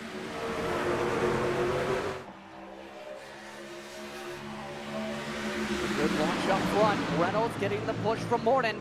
Navarro working with Crawford. If you're going to run that third line, Kevin King has made his way up to the top line. You want to get that going now because you're going to have, if they make it back all the way around, this race is official. We will not have another yellow. So you want to get organized as much as you can on the top. But the 2 cars that are more than likely not damaged are the ones leading these lines as they're wrecking in the back. More trouble for English. He was one of the drivers with damage. Caution flag is out. Now we're inside the official green-white checker territory. English is out of it. The 33 truck with the tow. Several of them are bouncing off. And this is the risk you play when you stay out with significant damage, right? Yeah, I mean, it's almost a no-win situation if you have a lot of damage. You're going to be in a spot where you're going to get passed big time. You're going to be a moving chicane, but hopefully that sorted everyone out where the guys that are damaged are in the back now. I mean, it's an honest gamble. I mean, I won't fault somebody unless they were just horrendously messed up doing that. But, I mean, if you're Blake Reynolds, you're not too happy, or Andrew Navarro, because you have that racing control. You have pretty close to a top 5 finish locked up there if nothing crazy happens. But the good news is, we got 3 more attempts at this. You know what crazy that was? You just seen the onboard there with English. He nearly spun it like 20 times in one straightaway there. Like, yeah, he had his hands full. Yeah, look at this one more time. And come bump from behind and then correct. Come on, correct. Look at his hands. That's an impressive job just to get it that far, but you know, all things considered, that could have been a whole lot worse spinning in front of a good chunk of the field, but I mean, an excellent job just to keep that thing afloat. It should be worth noting that second split is also in green white checker territory currently. Right now, Max Birdie, for reference, is that leader over Daniel Nanny, who's been one of the contenders all race. So as we get ready for the green white checker, to reset how the rules work. If we take the white flag, it's a race simply to the checker. Quite simple, right? Well, if we get a caution before the white flag, reset the field once again. 3 attempts available. If we get a caution before the white, it ends under yellow.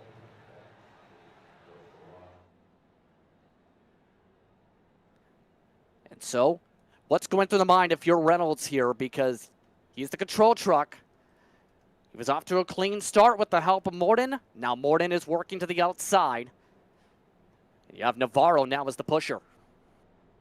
If I'm Blake Reynolds or I'm Andrew Navarro, you know, they're not really on the same, they're not on the same team, but they also realize that they have 2 of the only clean trucks in this field. So what they could do is he might send him a message, say, hey, Andrew, why don't you give me a push, and then we can make this 1-2, but we'll figure out who finishes first and who finishes second. That might be something that crosses their mind, because I know it's not their teammate, but the other thing is they have the 2 best trucks left in the field because they don't have a scratch on them. So that might be something that crosses their mind. Of course, your teammates are going to stick together, probably until the white flag, because if you're up front, they're going to try to get as many points as they can, or a win at the end of this. Want to go signal at the stripe, keep in mind.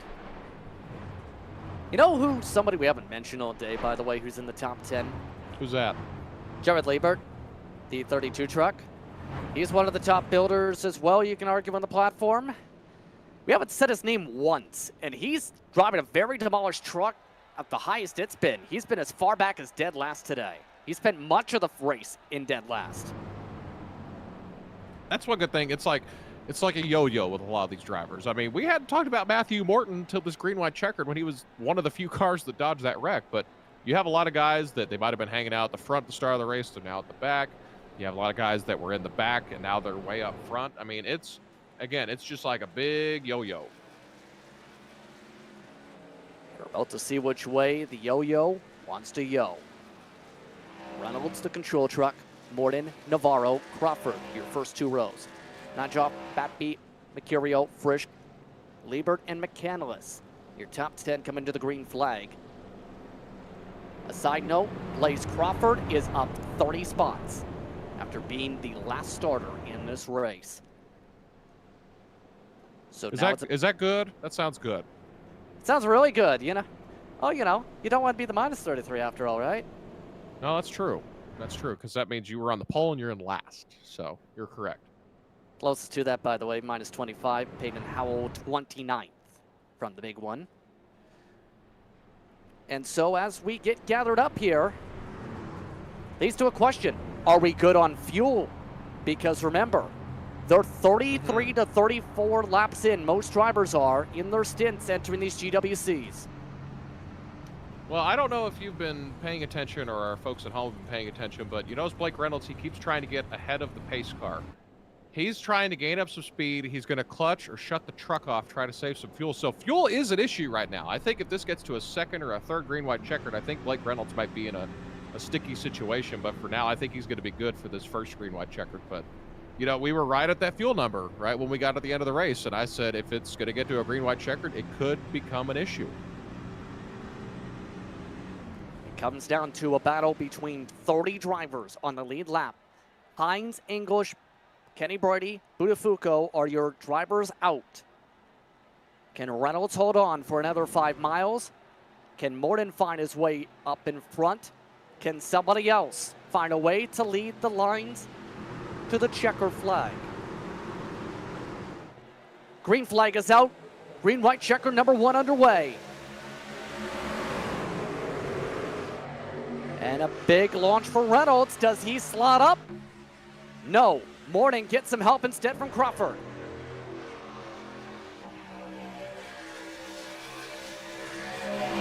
About what I thought would happen. Andrew Navarro is all up on Blake Reynolds. I think they're going to try to make this one-on-one to where it gets to the point where if they get to the end of the race and they're first and second, they're going to finish first and second, just don't know what order.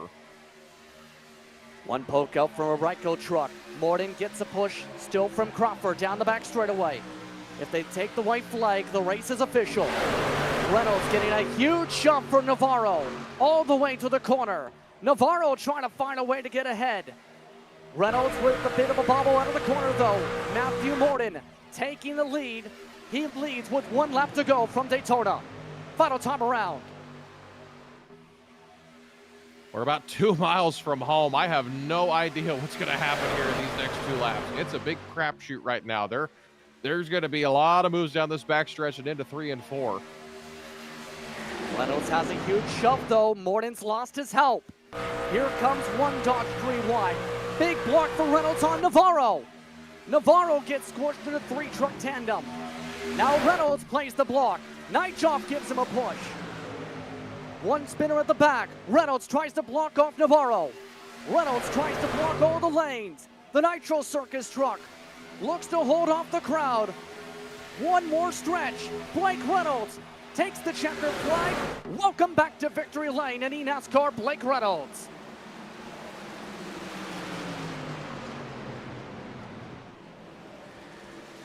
He didn't skip a beat. I'm going to tell you, I mean, I hate to interrupt. I mean, Justin, he drove that race perfect that last 15 laps. He controlled every lane possible, and Blake said, I'm up here, I'm going to stay up here. And he did a heck of a job staying up there. He led 18 laps tonight, including the most important one, and he played that perfectly. Block to block, line to line. That was the best race he could have ever ran tonight.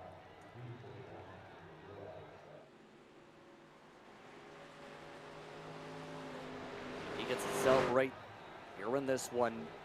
Decon, what a finish, though. What a finish. Yeah, that was... Skip a beat. I was trying to figure out who was going to win that race. I mean, Sander had a great job to win that race. Andrew Navarro was up front. I mean, the 2 guys without damage on their trucks were the ones that finished 1-2. So it was about what I thought happened. And look at Michael Frisch coming home P-Fit. That was one of my picks at the start of the race. But I mean, a heck of a job by Blake Reynolds. You know, who knows if when he decided to do this. I mean, he's very obviously practiced and put a lot of work into this, but it was awesome for him, and he's definitely shown that he's ready to make it back into the Coke Series, and this is a good first step to it. So Blake Reynolds has one question in the midst of this burnout. Where do I go? Well, he's going to victory lane, and he'll go towards us in a few moments. We'll take a quick step aside. Post-race coverage coming up. You're watching eNASCAR Qualifying iRacing Series coverage.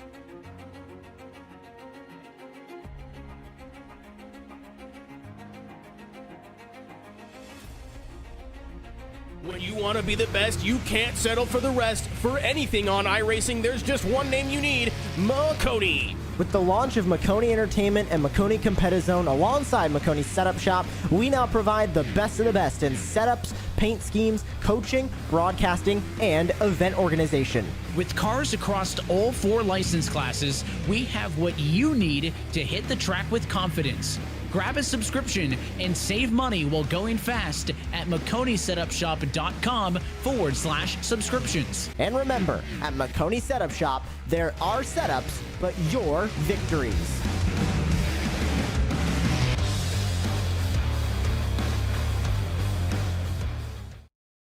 Racing isn't easy, but experiencing it is. iRacing puts you in the driver's seat with the industry's leading sim racing game. Drive on laser scan replicas of the greatest racing circuits from around the world. Go head-to-head against other drivers chosen by skill-based matchmaking to ensure competitive racing at every level. Compete across all your favorite series. In officially licensed cars, engineered to deliver the most accurate driving experience possible.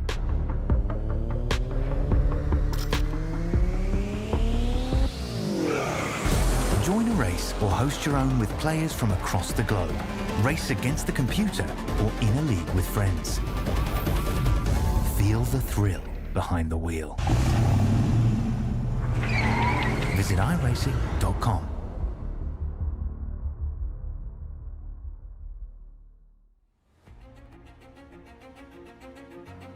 Welcome back to the World Setup Racing for more coverage of the eNASCAR Qualifying iRacing Series in its first round.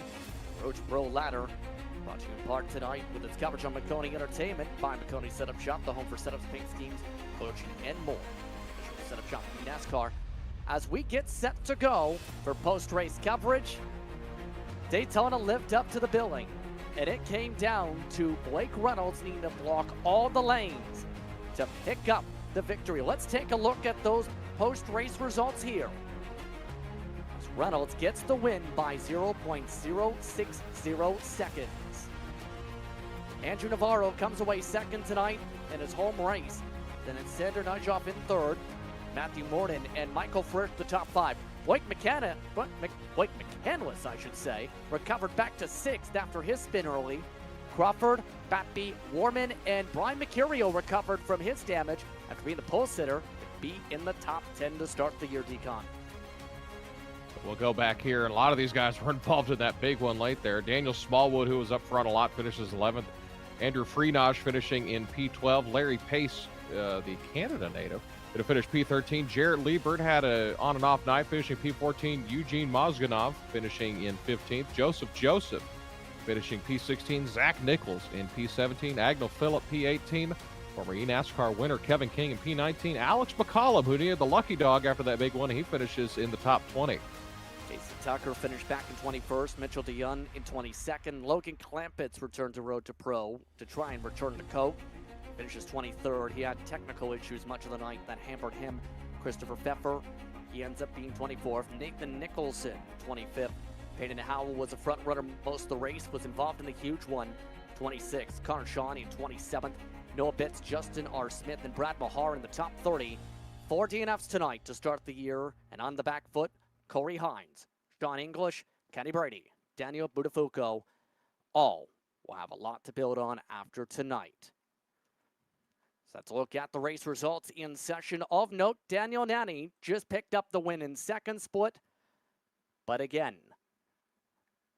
retirement's been a busy time for one Blake Reynolds, and after a surprise start in RTP tonight, Blake Reynolds returns to eNASCAR competition in Victory Lane. Blake, that was a quick retirement. Welcome back to Victory Lane in eNASCAR. Oh, thank you, Justin. I am in complete disbelief. I mean, the day I've had, I stayed late at work. I barely made the sign up for this race. Last night, I was telling the Dead Zone guys, like, hey, I'm just gonna sign up for fun. And I got the setup, and like I didn't even turn a lap on the setup until pretty much the qualifying in this server right now. So, oh my God, I mean, I cannot believe I won the race. It just kind of fell in my lap. It felt like the front was very clean, you know, a couple scary moments, a couple scary pushes, but I held on to it as a good Dead Zone Racing setup there, and I'm glad to get the Nitro Circus Next Level Racing Penguin RC Racecraft Ford F-150, I think it is, in Victory Lane. I mean, wow. I cannot believe this. Talk us through those final laps where you had to block the pack and then have to do it for another couple green-white checkered finishes. Well, I wasn't really worried about that. I'm basically out of gas right here. Like, I was worried if we were going to go to the third green-white checkered, I was going to have to pit. I mean, I'm sitting here after my burnouts at point 0.1, if that tells you anything. So, Wow. yeah, just incredible, really good luck. I feel like I never do well in any sort of like pro or contender or Coke Series plate race ever. So this is probably my first dub ever in the Road to Pro ladder in my entire career. Every time I've gone to contender, I've never won. Even Road to Pro, when I did it the first time, I never won. This is literally my first win. So with that being said here, you mentioned signing up for fun. Are you going to sign up again next time in Las Vegas?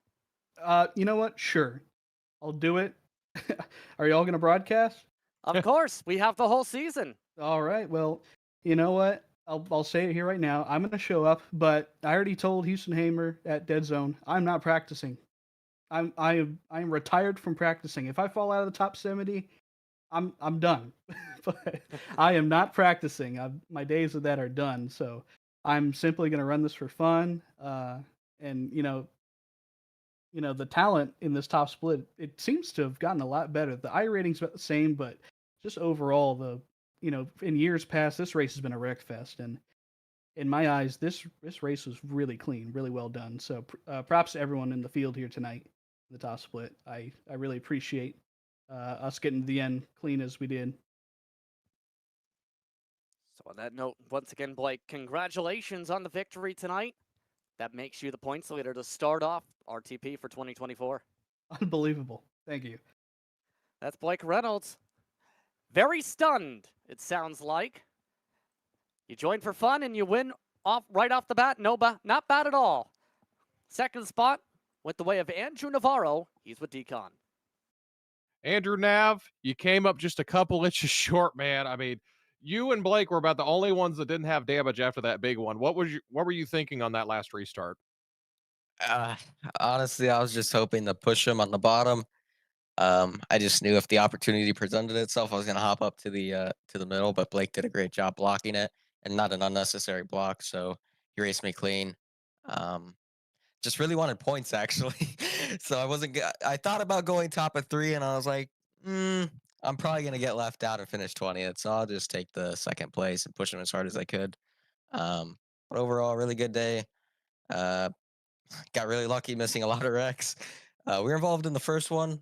I just got hit from somebody on the outside, but overall, really fun day. So it's pretty fun.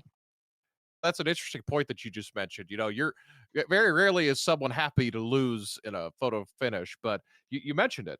It's a good points night for you. How much did that weigh on you in the last 10 laps or so, thinking, okay, should I try to go for the win here? But how much do I go for the win? Because you could get shuffled back. How much is it to balance between trying to win the race, but trying to get as many points as possible?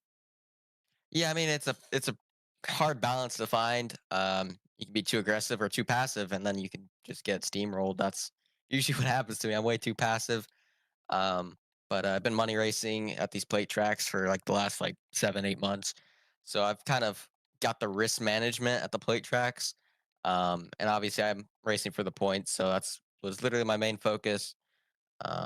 And obviously, if the win's going to present itself, I'm not going to just let it go away. But I think that was just the best opportunity I had there. But we had a really fast truck.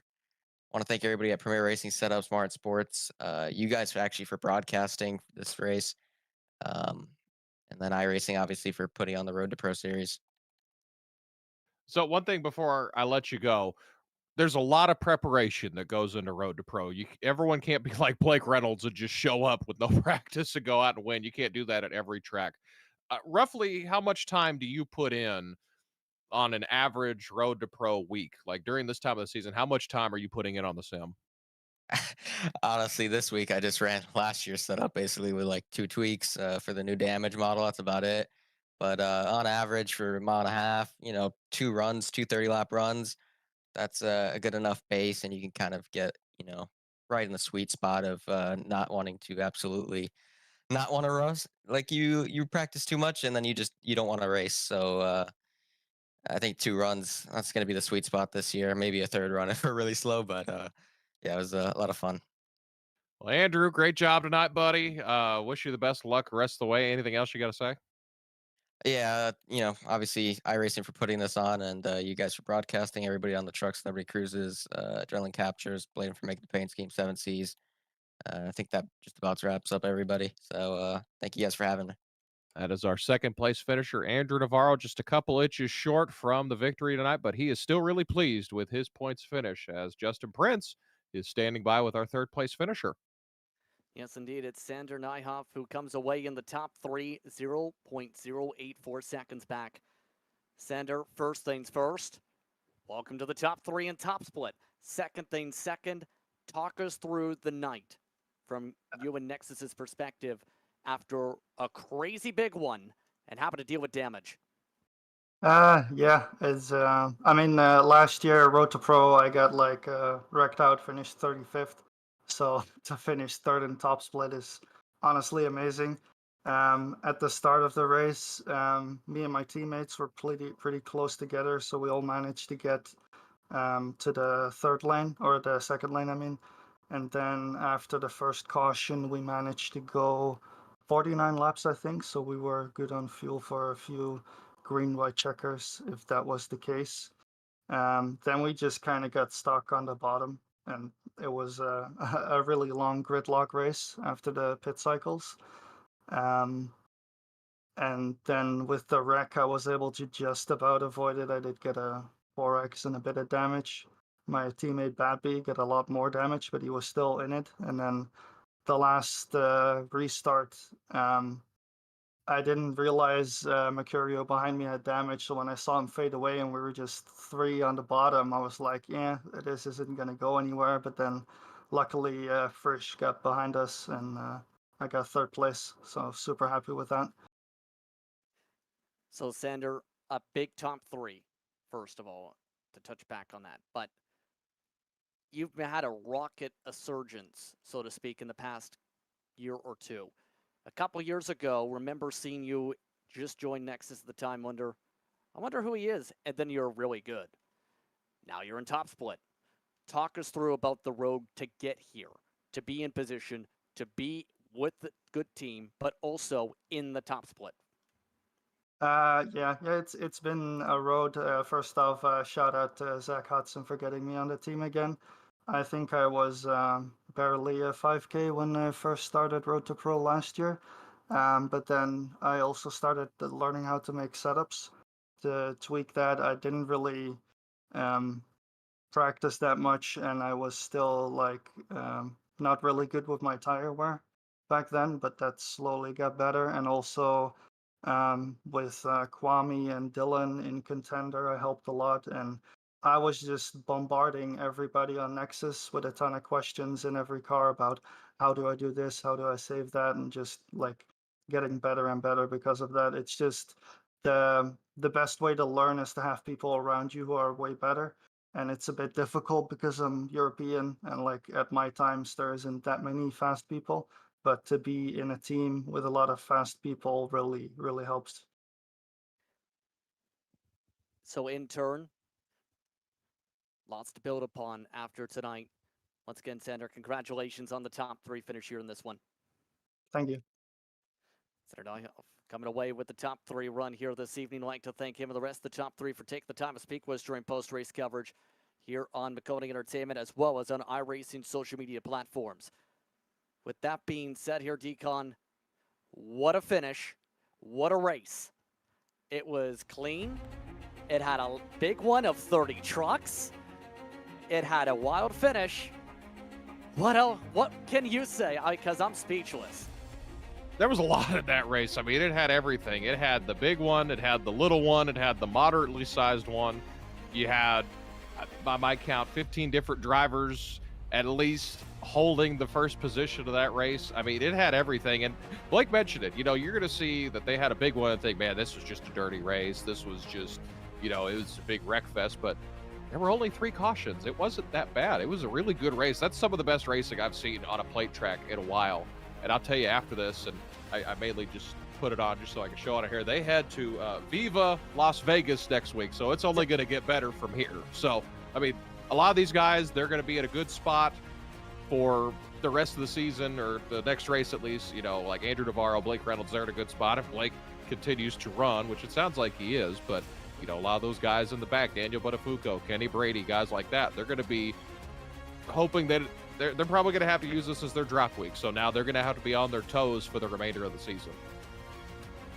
With that being said here, it's going to be an interesting one next time out. You mentioned it right there. Las Vegas is up next. 100 laps there. Save the date. It's February 29th, with it being a leap year. 8 p.m. the start time. You have top split coverage all throughout the season here on Maconi Entertainment as well on iRacing social media platforms, all the way through to the run to see who goes to contender for 2024. With that being said, a busy night from Daytona International Speedway comes to a close. And after this night of intense competition available for everyone on the iRacing service, we'll wrap up here. Covering the action tonight was myself, Justin Prince, with Decon, Dylan Connolly in the booth, Brownie Cooper producing. Thanks to our viewers for watching tonight's racing action. We hope you stay tuned to all of our social media pages for our next race. Thanks once more for the entire staff for their work in bringing this racing to you. This has been a production of Maconi Entertainment. We'll see you next time from Las Vegas.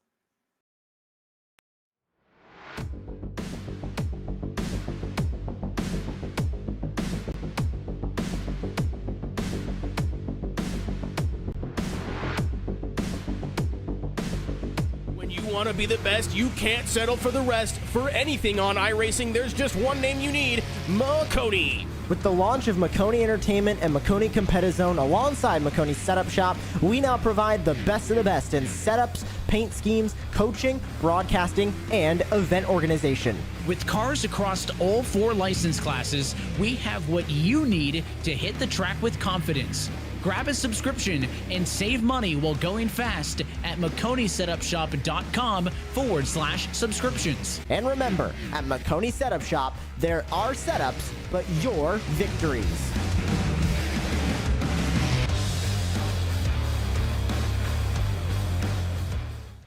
Racing isn't easy, but experiencing it is. iRacing puts you in the driver's seat with the industry's leading sim racing game. Drive on laser scan replicas of the greatest racing circuits from around the world. Go head-to-head against other drivers chosen by skill-based matchmaking to ensure competitive racing at every level. Compete across all your favorite series. In officially licensed cars, engineered to deliver the most accurate driving experience possible.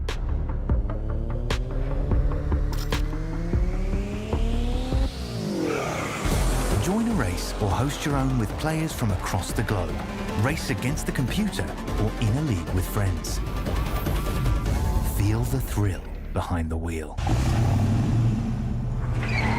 Visit iRacing.com.